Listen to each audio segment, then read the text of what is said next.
Mind fresh विचार में आपका स्वागत है। आज का हमारा लेसन है कर्म बंधन से मुक्ति व आनंद का मार्ग है ध्यान।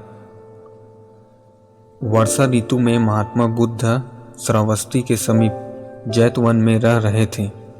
वे वहां नित्य उपदेश देते। उस दिन वे सदाचार के नियमों का उपदेश दे रहे थे। उनकी सभा में बौद्ध भिक्षु एवं अन्य सामान्य जनों के साथ महापाल नाम का एक गृहस्थ भी बैठा था। महापाल अपार धन संपदा का स्वामी था।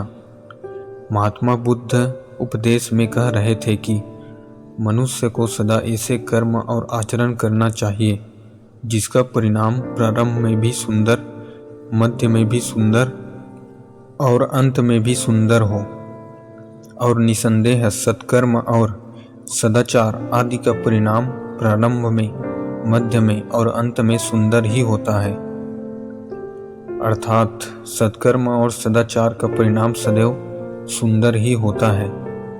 बुद्ध की यह वाणी सभा में बैठे महापाल के हृदय में उतर गई। वह बुद्ध को उपदेश से बहुत प्रभावित हुआ। वह बुद्ध से दीक्षा ग्रहण करने को व्याकुल हो उठा। बहुत अनुनय विनय करने एवं उसकी सच्ची श्रद्धा देखकर बुद्ध उसे दीक्षा देने को राजी हुए। बुद्ध ने अपनी दिव्य दृष्टि से उसके अतीत और वर्तमान को देखकर उसे ध्यान योग की दीक्षा दी। दीक्षित होने के बाद बुद्ध ने महापाल को एक नया नाम दिया, चक्षुपाल। उसे दूर के एक मठ में एक छोटी सी कोठरी दे दी गई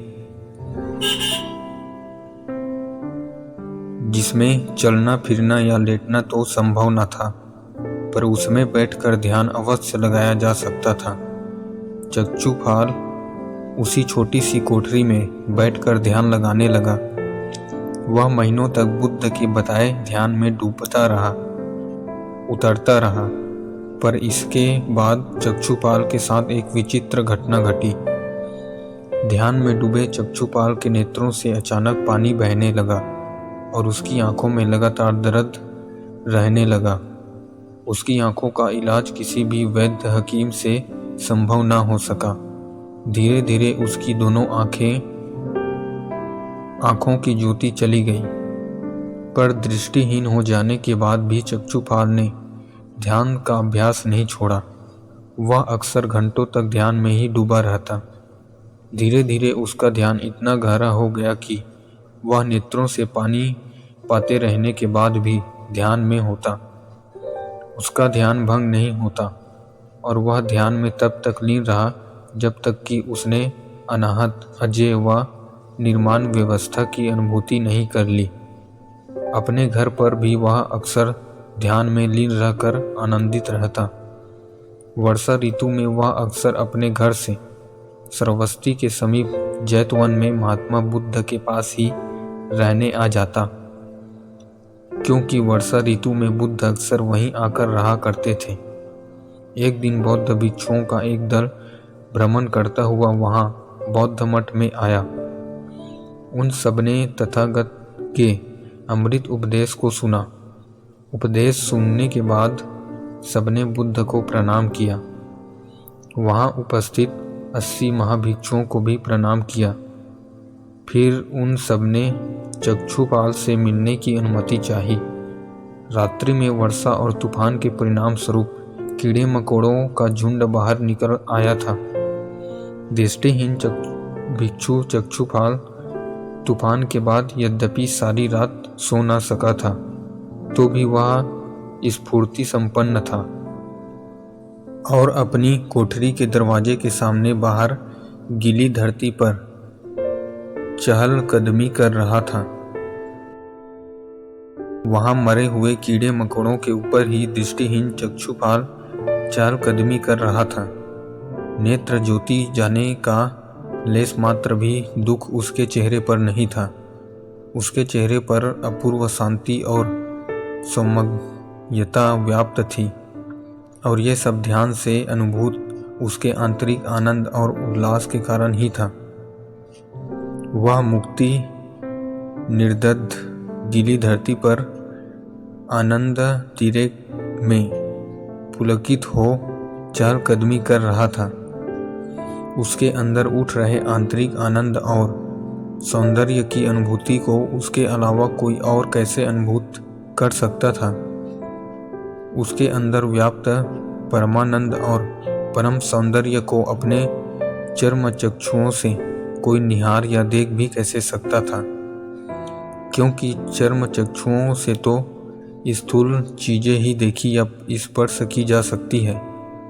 वहां पहुंचे नए बौद्ध भिक्षुओं में भी वह दृष्टि कहाँ थी जिससे वे चक्षुपाल के अंदर उभर रहे आनंद और सौंदर्य को देख या अनुभूत कर पाते। वे वहां जैसे ही पहुंचे उन्होंने देखा कि दृष्टिहीन चक्षुपाल अपनी कोठरी से बाहर चहलकदमी कर रहा है, और यह क्या दृष्टिहीन होने के कारण उसने अनेक कीड़े मकोड़ों को भी शायद चहलकदमी करने के दौरान अपने पैरों से कुचल कर मार दिया है। जब भ्रमणकारी भिक्षुओं ने यह देखा तो वे बहुत रुष्ट हुए। वे एक दूसरे से कहने लगे, देखो, वरिष्ठ चक्षुपाल ने यह क्या कर दिया। जब उसकी आंखों में ज्योति थी तो वह सोया रहा और कोई पाप नहीं किया, पर अब चूंकि उसकी नेत्र ज्योति जाती रही है, इसने इतने सारे कीड़े मकोड़ों को अपने पैरों तले कुचल कर मार दिया है। यह धम तो नहीं हो सका, बल्कि यह तो अधम हो गया। वे भ्रमणकारी भिक्षु तुरंत इसकी सूचना देने को तथागत के पास पहुंच गए। क्या तुम लोगों ने चक्षुपाल को चलने के दौरान कीड़े मरते हुए देखा? बुद्ध ने पूछा। नहीं भगवान, हमने उसे ऐसा करते हुए तो नहीं देखा।